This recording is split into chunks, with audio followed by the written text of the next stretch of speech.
Hi students, I'm back at it again this morning. Thanks to Matt Robinson, my videographer here. And we're going to start with chapter 25 as we sort of fly through some of these images that really are ones that I want you to see. Again, you're going to only need to be tested on the ones that are in your textbook. I might think of a bonus option for those images that you've taken a look at through any of these YouTube videos and so on. But we are not just going to focus anymore, at least today for this session, on ones that are in the book, but I want you to see some other ones because, you know, to have so many images that I have for you, I'm gonna show some more. So it's gonna be, let me know what you think of more. Sometimes I think less is more, and sometimes more I think has become less, so we'll see. The image in front of us is, the chapter is on Post-Impressionism, by the way, which is a movement in the late 1880s. And art's getting really exciting as far as I'm concerned right now about this because the difference between the style and the way a painting looks is becoming much more identified, one from another. So with the Impressionists, I think there's some distinct differences between some of them, but not nearly as distinct as what we are going to see with Post-Impressionism. And we're going to start with this. This is a poster, so it's not exactly just a painting, it's a graphic design, it's a poster. And it's by Henri Toulouse-Lautrec, poster of the Moulin Rouge, which is a wonderful place in Paris, a party place, a place to dance and drink and have a good time. And artists hung out there. It's in Montmartre, and I was lucky enough to be there 2 springs ago, and it's quite a fun area in the world and where a lot of the most important artists would hang out. So this poster is in your textbook on page 452, the Moulin Rouge poster by Toulouse-Lautrec, a post-impressionist artist. And of course, post just simply means after. Like neo means before, post means after. Post-impressionism, if you had a lineup, you'd never put post-impressionism before impressionism, obviously. Let's take a look at another painting, not a poster, by Toulouse-Lautrec. And this is inside the Moulin Rouge. And just when you see the way he handles the paint and the colors, especially this figure on the far right, there's a lot of economy, of course, still going on here.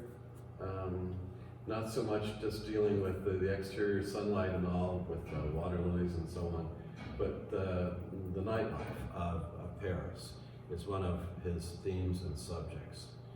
And let's see what else I'm going to show you here. Maybe that's it for Toulouse. Hold on a second. I want to make sure.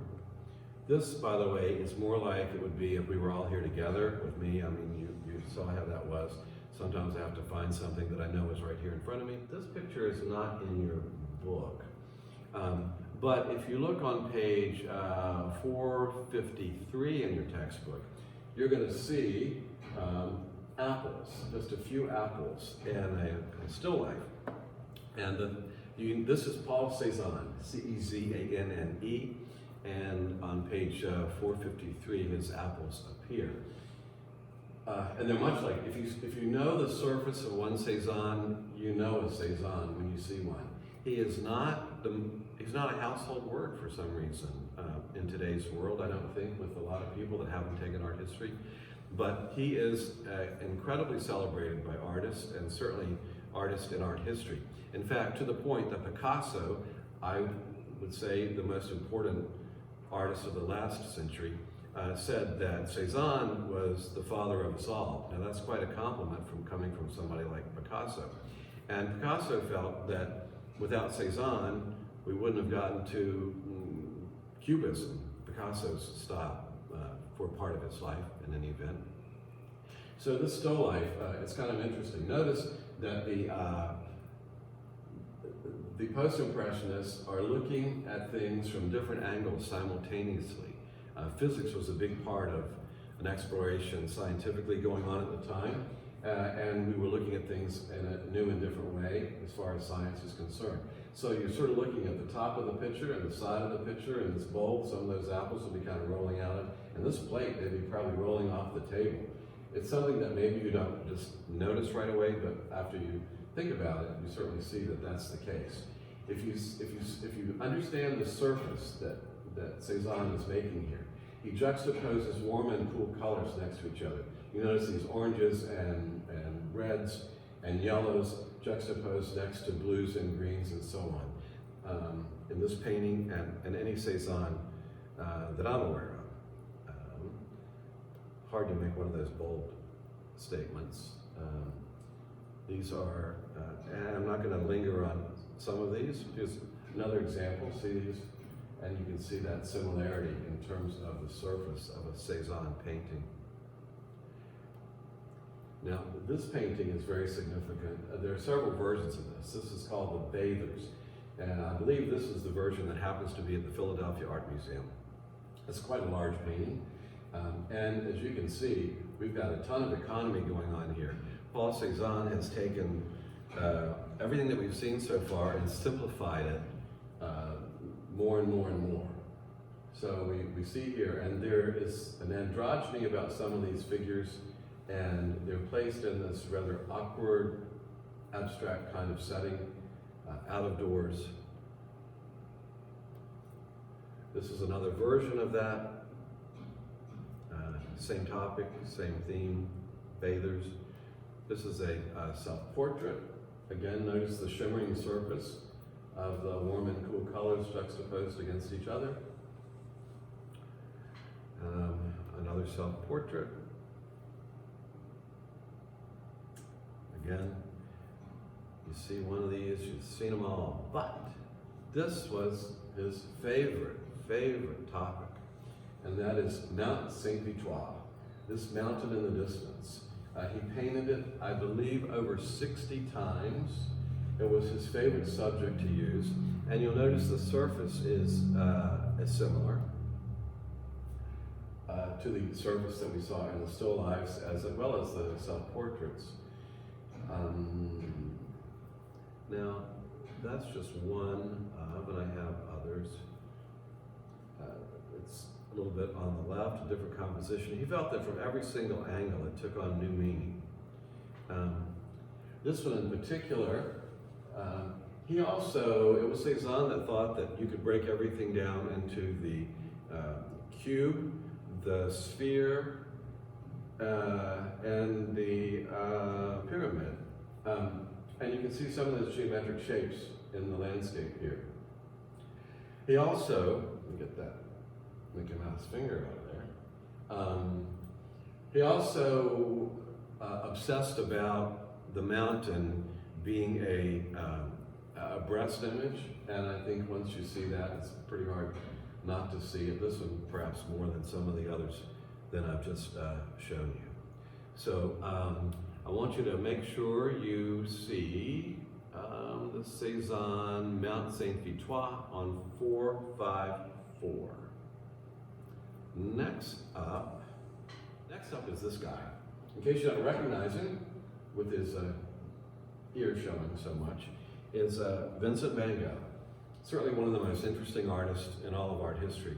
One of the most complex, one of the most, unfortunately, emotionally challenged and disturbed for lots and lots of reasons. Probably now we would have, appropriate medicine for somebody like him. They could have led a much happier life. I'm not sure his paintings would be nearly as powerful as they were, but this is one of many self-portraits created by Vincent Van Gogh. He also is the first person that I'm aware of that used paint right out of the tube. Oftentimes it's really thick. It must have taken a couple of years for it to dry completely. That wouldn't surprise me whatsoever, having used oil paints myself, of course.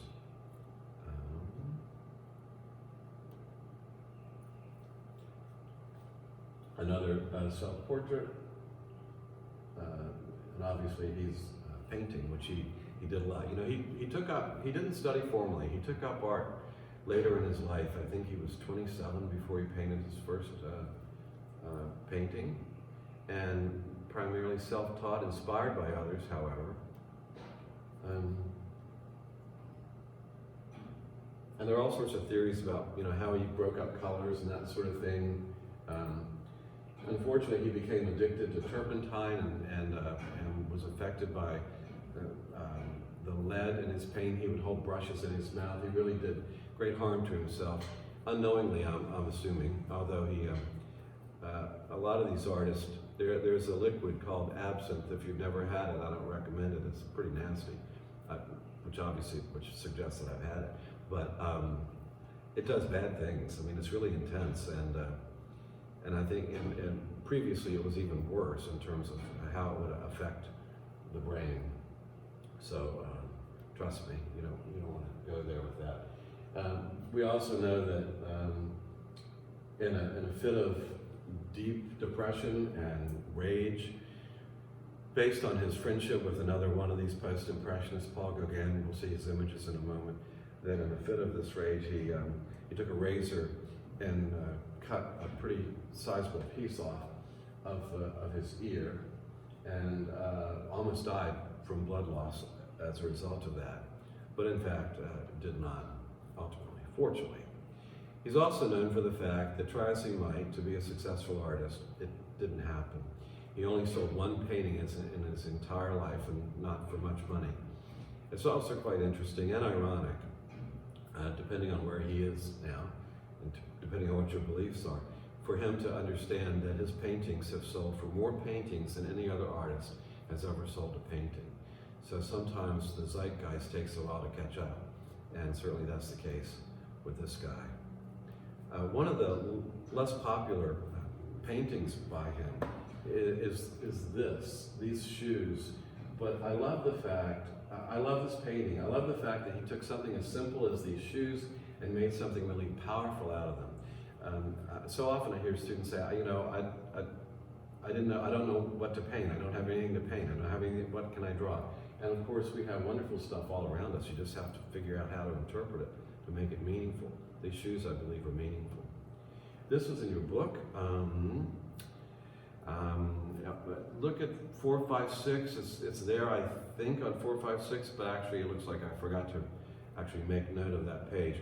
This is his bedroom in Arles, in a little house that he rented. I can't talk about Vincent without mentioning his brother Theo. He had a younger brother Theo, and they have an enviable relationship. I especially think that because I'm an only child, but Theo supported his brother Vincent and his brother's habit of painting and inability to hold a job. And without Theo, we wouldn't have these wonderful masterpieces that we have from Van Gogh, and that would be a real shame, to say the least.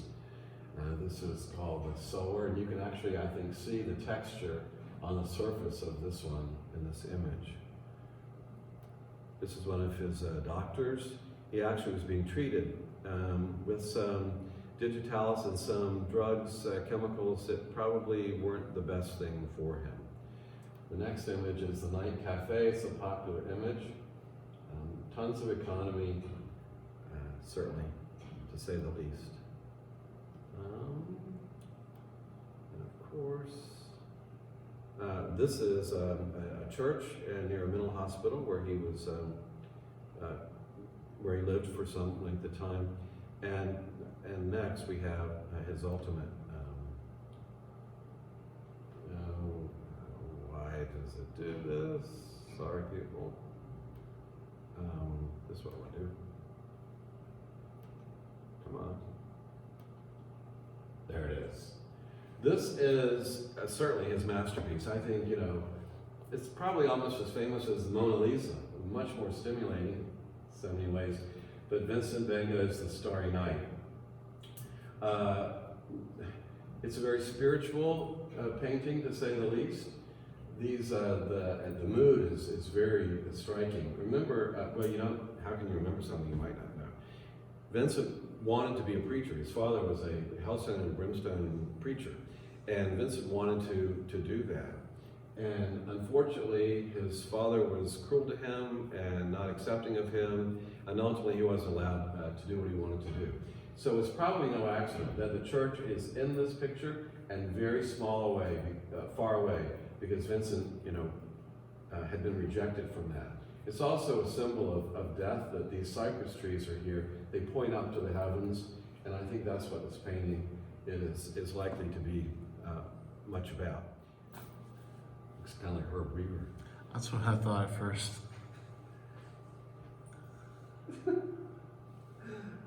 There's no pencil behind his ear, so that's the given. That's true. Yeah.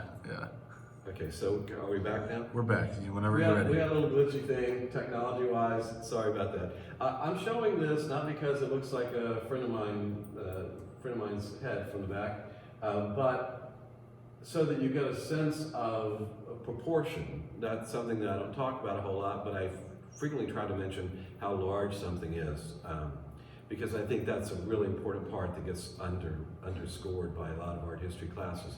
All the paintings and all the images and sculpture will tell you in the book what the sizes are, so I try to make sure, if I forget, then make sure you look and see that. But this is the actual size of the Starry Night. It's at the Museum of Modern Art in New York City. One thing that's unusual about this is when you go to see this, if you haven't already, and maybe some of you have on some of the trips Bethany has taken to New York. Don't go right now, by the way, it's not a good time. But when you get there, you will not be standing alone in front of the Starry Night. That's just one thing I want to make sure you understand. And I want to show you this one, another, obviously he has signed it here, another certainly well-known image from him, Vincent Van Gogh's Sunflowers. What I didn't necessarily know at first, there are a couple of versions by him of this, is that he tried to show the sunflower as a bud, as a blossom, as a dying bloom, and so on. So he's trying to present a life cycle here in these sunflower images. So Starry Night is on page 457, and there are several self-portraits in this chapter of Post-Impressionism. Hopefully you'll recognize them the next time you see any of them, frankly. I think that should be the case. Next up is this artist, a post-impressionist. This is Paul Gauguin. Paul Gauguin had been a very successful stockbroker in Paris, wore top hats, had servants, had a chauffeur, which means somebody that had a horse with a cart behind it, and entered an art contest. He started painting later in his life. He got an award, and it filled his head with those amazing things, and ultimately he sort of left his family to be an artist full-time.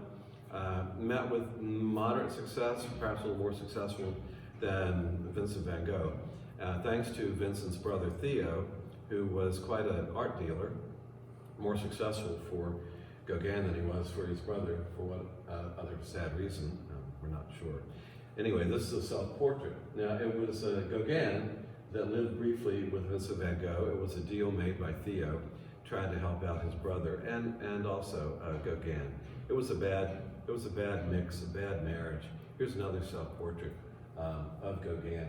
Gauguin, and this one is done at a time when Gauguin actually left his family. He left them high and dry. I mean, it's really a sad, crazy, unfortunate story when you delve into it.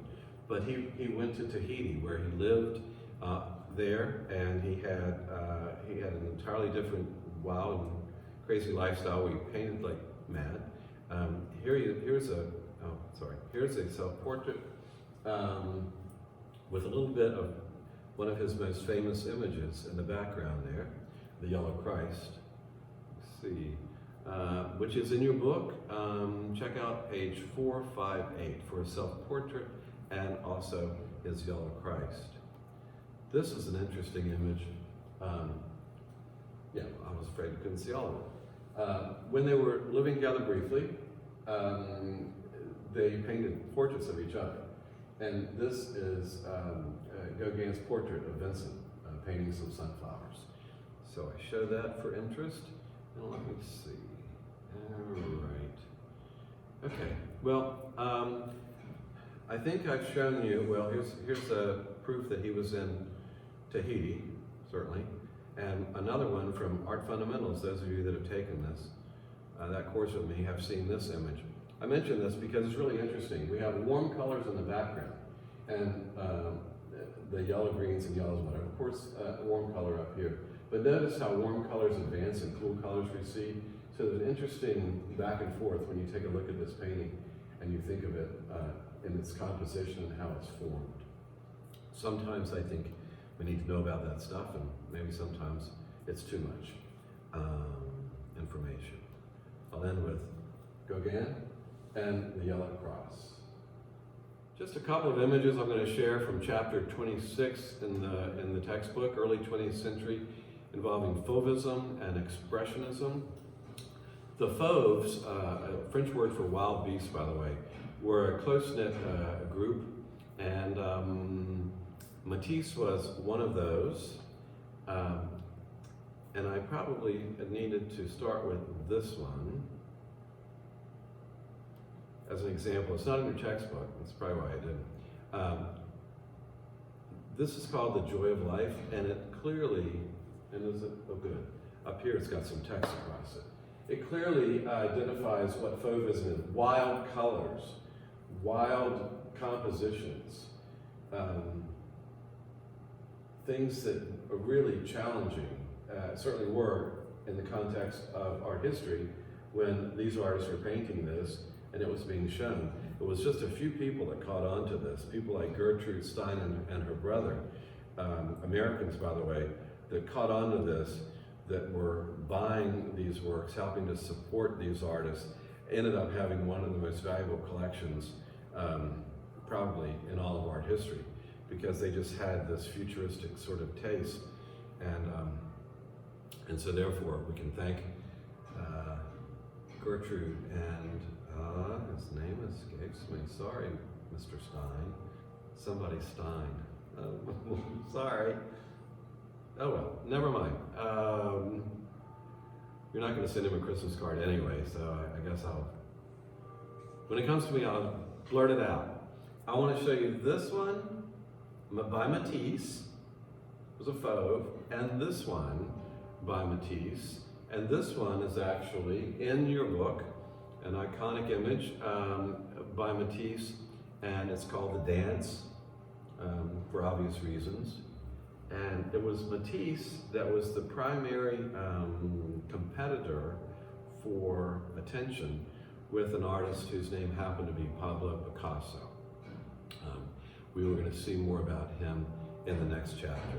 So just those two images showing you Fauvism, and also in this chapter, strangely placed in some ways, I believe, is this painting, which I think you might recognize from the Comps room door upstairs.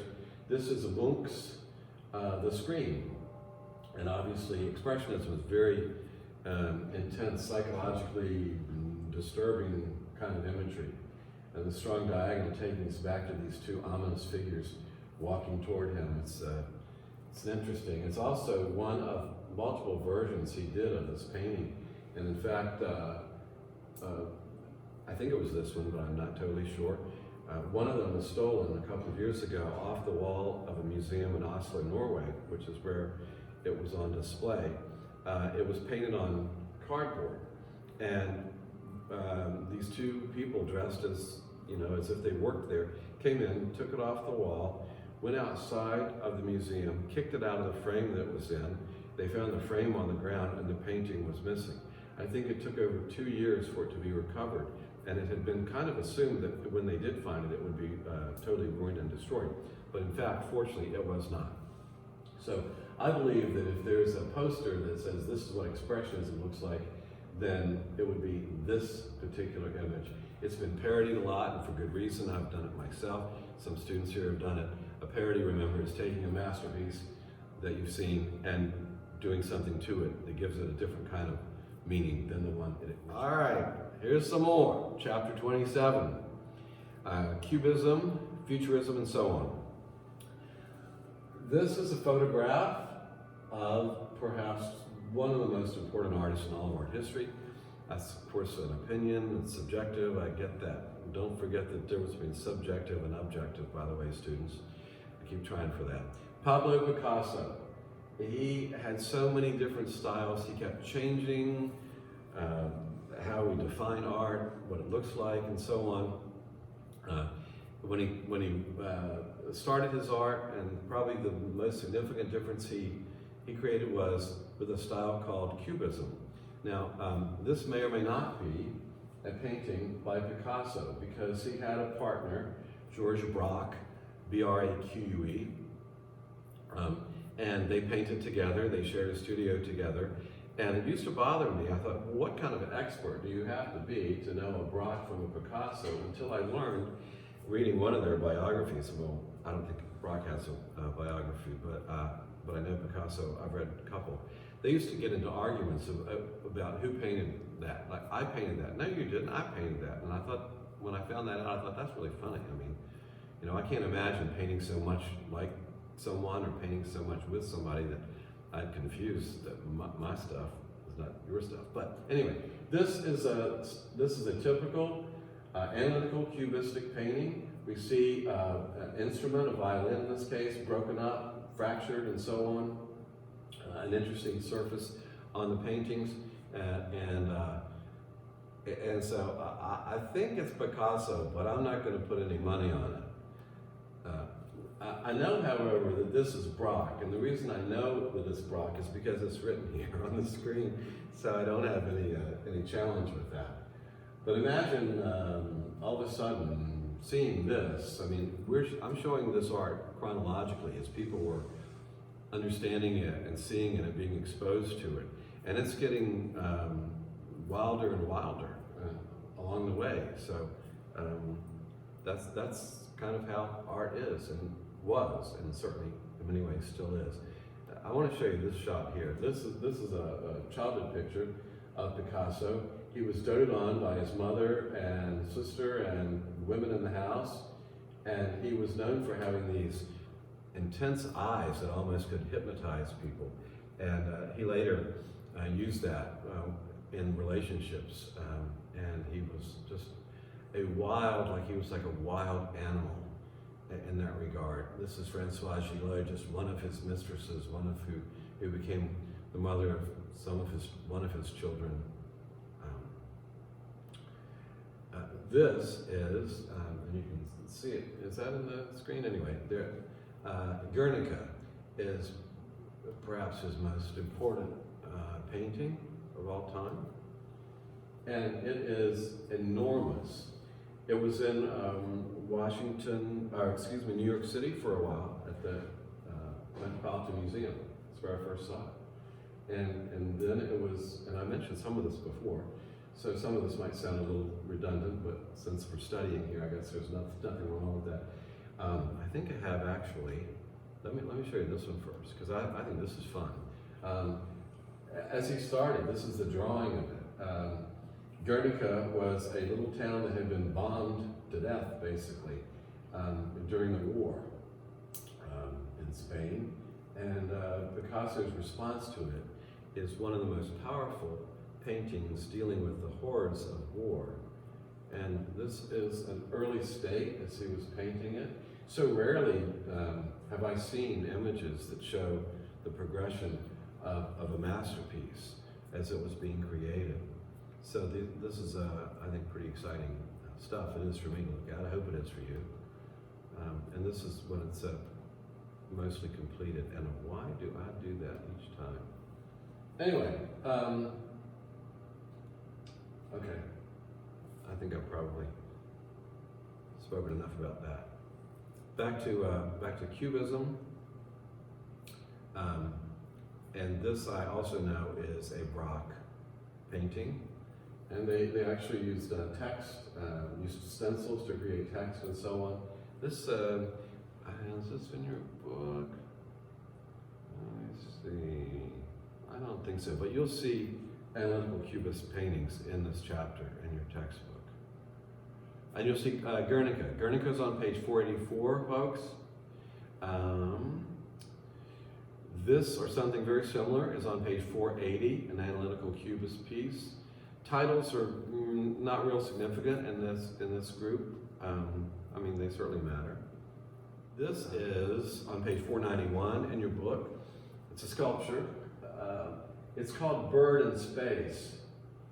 It's by Brancusi, B-R-A-N-C-U-S-I. Famous because There are multiples of these, by the way. One's at the Guggenheim Museum in Venice. That's maybe the only one I've seen. It's famous because it was purchased, and upon returning into the United States, it was held up at customs. It was challenged. Art didn't have duty placed upon it, but it was challenged that it was art. They said, you know, it could be a weapon, it could be a hat rack, it could be so many things. And an interesting court drama was carried out, which is quite interesting. Maybe someday you will look into it.